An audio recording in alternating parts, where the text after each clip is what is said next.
नमस्कार विद्यार्थी मित्रांनो, स्टडी फ्लो कोर्सेस मध्ये आपलं पुन्हा एकदा सर्वांचं स्वागत आहे.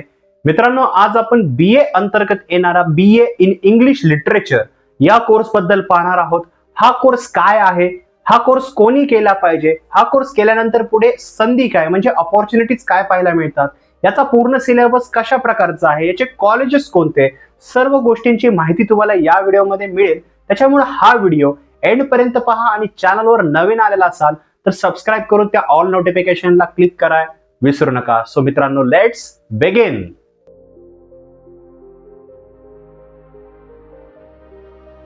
तर मित्रांनो, सर्वप्रथम पाहूया की हा कोर्स काय आहे. तर जसं याचं नाव आहे इंग्लिश लिटरेचर, त्याच प्रकारे हा कोर्स जो आहे तो शिकवला जातो. लिटरेचर म्हणजे ज्या इंग्लिशमध्ये कथा, कादंबऱ्या किंवा कविता असतात त्यांचं सखोल ज्ञान घेणे किंवा त्यांच्यावर जे आहे त्यांची माहिती पाहणे, या सर्व गोष्टींचा अभ्यास जो आहे तो तुम्हाला या कोर्समध्ये पाहायला मिळतो.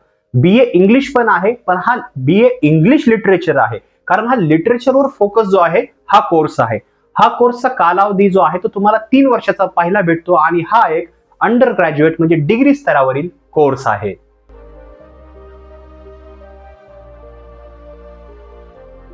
तर मित्रांनो, आता पाहूया की यासाठी शैक्षणिक पात्रता काय लागते जर तुम्हाला या कोर्सला ऍडमिशन घ्यायचं असेल तर. बघा, सर्वप्रथम यासाठी शैक्षणिक पात्रता जी आहे ती आहे 12th पास. आता तुमचा हा प्रश्न असेल की 12th पासच कशामुळे, तर हा एक अंडर ग्रॅज्युएट म्हणजे डिग्री स्तरावरील कोर्स आहे जो फक्त 12वी पास आउट विद्यार्थी करू शकता. 12वी मध्ये तुम्हाला मिनिमम 50% मार्क्स असलेले पाहिजेत इन एनी बोर्ड्स, आणि तुम्ही एनी स्ट्रीम मधून, कोणत्याही स्ट्रीम मधून जरी असाल तरी सिम्पली तुम्ही या कोर्ससाठी जे आहे ते इझिली ऍडमिशन घेऊ शकता. फक्त तुम्हाला 50% मिनिमम मार्क्स असले पाहिजेत. बाकी जर तुम्ही SC, ST, OBC या प्रवर्गातील जर स्टुडंट असाल, उमेदवार असाल, तर तुम्हाला अतिरिक्त 5 ते 10% सूट दिली जाते. पण हे तुम्हाला कॉलेजवरती पाहायचं आहे. कॉलेज आपण पुढे पाहणारच आहोत.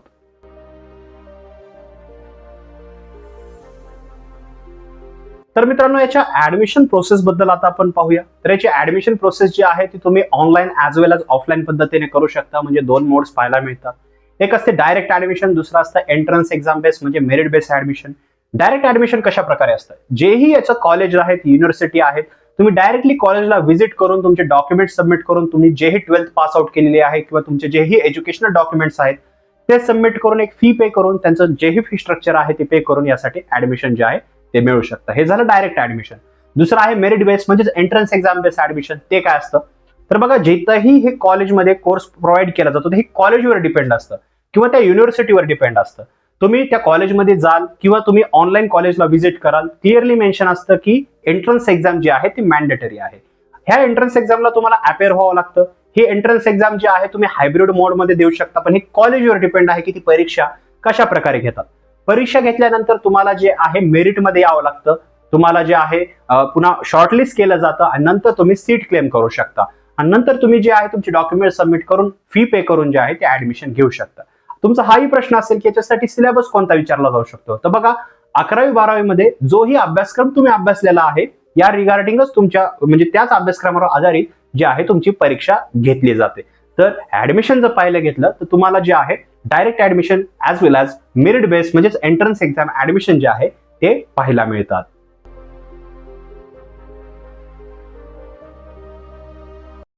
तर मित्रांनो, आता आपण याच्या कालावधीबद्दल पाहणार आहोत. तर मित्रांनो, याचा कालावधी तुम्हाला 3 वर्षाचा पाहायला मिळतो. याच्यामध्ये सेमिस्टर बेस्ड एक्झाम असतात, सेमिस्टर पद्धत तुम्हाला पाहायला मिळते. हा एक रेग्युलर कोर्स आहे, हे लक्षात ठेवायचं आहे तुम्हाला. म्हणजे तुम्हाला फिजिकली कॉलेजमध्ये जे आहे ती प्रेझेंट राहून तुम्हाला हा कोर्स कम्प्लीट करावा लागेल. या 3 वर्षामध्ये तुम्हाला 6 सेमिस्टर पाहायला भेटतात. जेही तुमचं रिस्पेक्टेड कॉलेज आहे, जिथंही तुम्ही ऍडमिशन घेतलं आहे, ते कॉलेज सिलेबस जो असतो तो सेमिस्टर वाईज जो आहे तो कम्प्लीट करतो. या सेमिस्टर मध्ये तुमचे प्रॅक्टिकल, वायवा, तुमचे एक्झाम्स वगैरे होतात.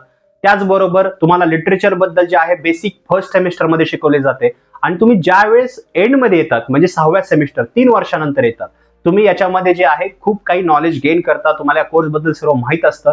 त्यानंतर 3 वर्षानंतर जे आहे तुम्हाला डिग्रीचे सर्टिफिकेट मिळते. हे सर्टिफिकेट तुम्ही हायर एज्युकेशन साठी वापरू शकता, म्हणजे पुढे तुम्ही पोस्ट ग्रॅज्युएशन साठी जाऊ शकता, तसेच गव्हर्नमेंट एक्झामला अपेअर होण्यासाठी यूज करू शकता, तसेच प्रायव्हेट सेक्टरमध्ये जॉब मिळवण्यासाठी सुद्धा याचा वापर करू शकता. आता त्याच्यामध्ये जॉब्स काय, अपॉर्च्युनिटीज काय ते आपण पुढे पाहणार आहोत.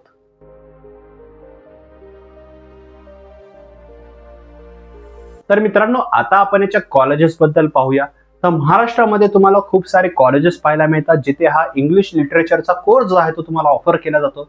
जसं मिठीबाई कॉलेज आहे, फर्ग्युसन कॉलेज आहे, ॲज वेल ॲज तुम्हाला कॉलेज ऑफ आर्ट्स मुंबई आहे, झेवियर्स कॉलेज जे ऑटोनॉमस कॉलेज आहे, इथेही हा कोर्स जो आहे तो ऑफर केला जातो. ॲज वेल ॲज महाराष्ट्राच्या बाहेरही तुम्हाला हा कोर्स जो आहे तो ऑफर केला जातो. वेगवेगळ्या युनिव्हर्सिटीज आहेत, दिल्ली युनिव्हर्सिटी आहे, कोइंबतूर युनिव्हर्सिटी आहे, कोलकाता युनिव्हर्सिटी आहे, चंदीगड युनिव्हर्सिटी आहे. तर या कोर्समध्ये सुद्धा जे आहे म्हणजे हे जे युनिव्हर्सिटीज आहेत इथे सुद्धा हा कोर्स जो आहे तो ऑफर केला जातो. यांची जी टिपिकल फी असते ती 7,000 to 8,000 किंवा 10,000 पर इयर सुद्धा पाहायला मिळते. जे कॉलेज असतं त्या कॉलेजच्या वर डिपेंड आहे की त्याचा फी स्ट्रक्चर काय आहे. महाराष्ट्रामध्ये पाहाल तुम्ही नॉर्मल कॉलेजेसमध्ये पाहाल तर फी खूप कमी पाहायला भेटते. पण महाराष्ट्राच्या बाहेर जर असेल तुम्हाला हा कोर्स वेगळ्या युनिव्हर्सिटीमधून करायचा आहे जे महाराष्ट्रामध्ये नाहीये किंवा इतर राज्यात तुम्हाला करायचं आहे तर तिथं तुम्हाला फी स्ट्रक्चर जे आहे ते थोडं हायर सुद्धा पाहायला मिळू शकतं. सर्व कॉलेजेसची लिस्ट जी आहे ती मी डिस्क्रिप्शनच्या फर्स्ट लिंकमध्ये दिलेली आहे. तिथे क्लिक करून तुम्ही सर्व कॉलेजेस बद्दल रीड करू शकता.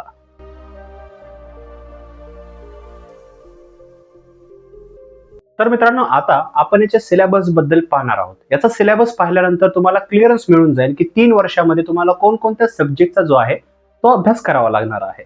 तर जसं तुम्ही स्क्रीनवर पाहू शकता यामध्ये तुम्हाला जे आहे communicative English, history of English literature, the English poetry, English prose, introduction to computing, cultural education, communicative English, Shakespeare comedies, environmental studies, biography, Amrita value program, life skills, English fiction modern, European fiction, literary criticism introduction, autobiography, spiritual literature अशा प्रकारचे वेगवेगळे अभ्यासक्रम तुम्हाला याच्यामध्ये पाहायला मिळतात.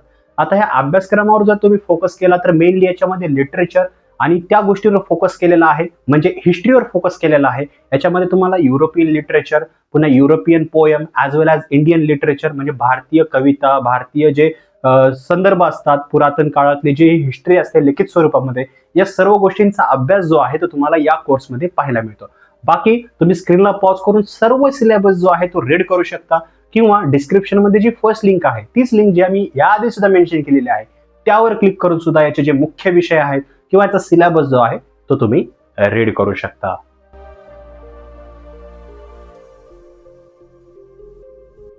तर मित्रांनो आता आपण हा कोर्स केल्यानंतर पुढील संधीबद्दल पाहणार आहोत की हा कोर्स केल्यानंतर तुम्ही पुढे काय करू शकता.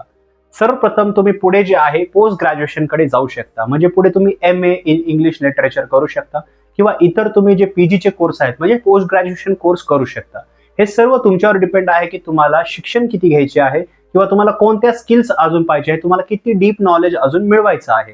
हे तुम्ही तुमच्या पॅरेंटशी कन्सल्ट करून किंवा ज्यांनी हा कोर्स केला आहे किंवा आमच्याशी कन्सल्ट करून अशा प्रकारचे भविष्यातले डिसिजन तुम्ही घेऊ शकता. दुसरं ऑप्शन आहे तुमच्याकडे गव्हर्नमेंट जॉब प्रिपरेशन. बघा हा कोर्स केल्यानंतर जे आहे तुम्ही व्हेरियस गव्हर्नमेंट जॉब जेही निघतात वॅकन्सीज त्यासाठी तुम्ही एलिजिबल होतात. सध्या हा व्हिडिओ जर तुम्ही पाहत आहात तर वेगवेगळे नोटिफिकेशन निघालेले असतात जसं UPSC असेल, MPSC असेल, स्टेट सर्व्हिसेस वगैरे असतात, PCS असतं. तर ह्या एक्झाम्स तुम्ही अपेअर होऊ शकता. तिथे फक्त डिग्रीची रिक्वायरमेंट असते. तर डिग्रीची रिक्वायरमेंट असल्यामुळे जे आहे या जे गव्हर्नमेंट एक्झाम असं आहे त्यासाठी सुद्धा तुम्ही जाऊ शकता. पण लक्षात ठेवायचं आहे government एक्झामचं preparation is one of the hard job. तुम्हाला तुमचं डिग्रीचं जे आहे हे बघून सुद्धा तुम्हाला साईड बाय साईड याचं प्रिपरेशन सुद्धा चालू ठेवावं लागेल. असं नाही की तुम्ही डिग्री कंप्लीट केल्यानंतर लगेचच गव्हर्नमेंट जॉब प्रिपरेशन करा कारण ऑलरेडी कॉम्पिटिशन खूप आहे आणि बाकीच्या जर जगामध्ये तुम्हाला सोबत कॉम्पिटिशन मध्ये राहायचं आहे तर तुम्हाला अभ्यास जो आहे तो पहिल्यापासूनच करणे गरजेचे आहे. तर हे पण तुम्हाला पाहायचं आहे. तिसरं आणि सगळ्यात बेस्ट ऑप्शन आहे प्रायव्हेट सेक्टरमध्ये जॉब मिळवणं. आता याच्यामध्ये कोणत्या प्रकारचे जॉब असतात तर जसं तुम्ही स्क्रीनवर पाहू शकता यामध्ये तुम्हाला teacher, content writer, journalist, management, public sector अशा प्रकारच्या वेगवेगळ्या जॉब आणि जे रिक्रुटर्स आहेत किंवा जे एरियाज आहेत इथे जॉब मिळतात. आता याच्यामध्ये जे ऍव्हरेज सॅलरी असते ते 10,000 ते 25,000 पर मंथ असू शकते. जास्तही असू शकते, थोडी कमी असू शकते. जिथेही तुम्ही जॉब करणार आहात प्रायव्हेट सेक्टरमध्ये त्या इन्स्टिट्यूशनवर हे डिपेंड असतं. त्याच्यामुळे लक्षात ठेवा या 4-5 जॉब्स आहेत किंवा इतर ज्या जॉब्स आहेत त्याबद्दल तुम्ही कॉमेंट सेक्शन म्हणजे जे डिस्क्रिप्शन आहे तिथल्या लिंकद्वारे ॲज वेल ॲज आपली साईट सर्च करून studyflowcourses.in या वेबसाईटवरती जाऊन जे आहे तुम्ही पूर्ण याची जी माहिती आहे ती चेकआउट करू शकता किंवा कोर्स जे जॉब्स आहेत त्याच्याबद्दल पाहू शकता.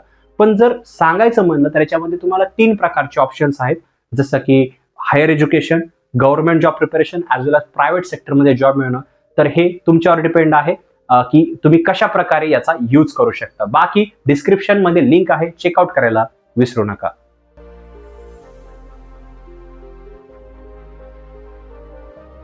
तर मित्रांनो, आता पाहूया की हा कोर्स का आणि कोणी निवडावा आणि कोणी निवडू नये किंवा काय लक्षात ठेवायचे आहे तुम्हाला. तर बघा, हा इंग्लिश लिटरेचरवर आधारित कोर्स आहे. याच्यामध्ये कथा, कादंबऱ्या या सर्व गोष्टींचा अभ्यास जो आहे तो शिकवला जातो. हा कोर्स पूर्णपणे इंग्लिशमध्ये आहे, लक्षात ठेवा. इंग्लिशमध्ये जेवढ्याही कविता, कादंबऱ्या, कविता संग्रह असतो, पोयम्स वगैरे ज्याही गोष्टी आहेत, हिस्ट्री वगैरे या गोष्टींचा जो आहे सखोल अभ्यास तुम्हाला याच्यामध्ये शिकवला जातो. फक्त इंग्लिश म्हणून नाही, पण इंग्लिशमध्ये या गोष्टी आहेत, इतिहास आहे, युरोपियन हिस्ट्री आहे, या गोष्टींचा समावेश असतो. त्याच्यामुळे तुमचा जर या गोष्टीमध्ये इंटरेस्ट असेल तर तुम्ही यामध्ये जे आहे या कोर्सला बिनधास्त ऍडमिशन घेऊ शकता आणि यामध्ये जे आहे तुम्ही डिग्री कंप्लीट करू शकता.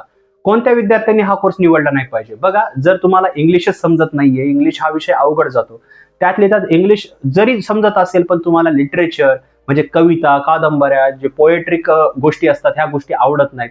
समजा युरोपियन हिस्ट्री काय, इंडियन हिस्ट्री काय, काही जणांना इंडियन हिस्ट्री समजत नाहीये आजपर्यंत, तर आपल्याला युरोपियन काय समजेल, अशा प्रकारचं कन्फ्युजन असेल तर नो मॅटर व्हॉट, तुम्ही या कोर्सला बिलकुलही ऍडमिशन घेऊ नका. तुमच्यासाठी अदर ऑप्शन्स आहेत.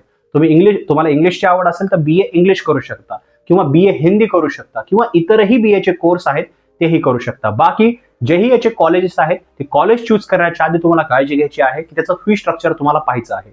बाकी ही डिग्री जर तुम्हाला आवड असेल, तुम्हाला करायचं असेल, पण तुम्हाला गव्हर्नमेंट जॉबचं जर तुम्हाला ध्येय असेल तर लक्षात ठेवा, या डिग्रीच्या बेसिसवर तुम्ही प्रायव्हेट सेक्टरमध्ये जॉब मिळू शकता. गव्हर्नमेंट एक्झाम तुम्हाला जे आहे ते सेल्फ प्रिपरेशन करावे लागेल किंवा कुठे ना कुठे तुम्ही ही डिग्री कंप्लीट झाल्यानंतर तुम्हाला ट्युशन्स करावे लागतील किंवा तुम्ही थर्ड इयरमध्ये असल्यानंतर शेवटच्या वर्षामध्ये तुम्हाला प्रिपरेशन करावं लागतील. हे सर्व तुमच्या मेंटॅलिटी, तुमचं सॅक्रिफाईस, तुमचं जे ही डेडिकेशन आहे त्यावर डिपेंड असतं. त्याच्यामुळे ज्या संधी मी सांगितलेल्या आहेत, ज्या जॉब्स मी सांगितलेल्या आहेत त्या एवढ्या इझी नाहीयेत. Not with this degree, but सगळ्या डिग्रीला जर आपण कम्पेअर केलं तर कोणतीही डिग्री असो, तिथे डेडिकेशन, तिथे पूर्ण लक्ष देऊन ती डिग्री सिरियसली कंप्लीट करणं हे गरजेचं असतं. कारण सध्याचा सिनेरिओ तुम्हाला माहित असेल, डिग्रीला जे आहे ते महत्व वरचीवर कमी होत आहे. एक्सपिरियन्स, स्किल या गोष्टी मॅटर करतात. त्याच्यामुळे ही डिग्री करत असताना तुम्हाला या गोष्टींची जी आहे ती काळजी घ्यायची आहे. बाकी या कोर्स बद्दल तुम्हाला जर काही क्वेश्चन्स असतील तर खाली कॉमेंट सेक्शन मध्ये विचारा. व्हिडिओ आवडला असेल तर लाईक करा, इतरांबरोबर नक्की शेअर करा. आमची वेबसाईट studyflowcourses.in जी आहे ती चेकआउट करायला विसरू नका. याच्यावर व्हेरियस कोर्सेसची माहिती जी आहे ती आम्ही अपलोड केलेली आहे किंवा पोस्ट केलेली आहे आणि पुढेही आम्ही भविष्यात करत आहोत. तसेच आपल्या चॅनलची प्लेलिस्ट सुद्धा चेकआउट करायला विसरू नका. 12वी नुकतीच झालेली असेल तर तुम्हाला science stream as well as arts, commerce, management वेगवेगळ्या स्ट्रीम्स मधले जे कोर्स आहेत आम्ही तुम्हाला प्रोव्हाइड करत आहोत फ्रीमध्ये. ऑफकोर्स तुम्ही बघू शकता तिथे कोर्स.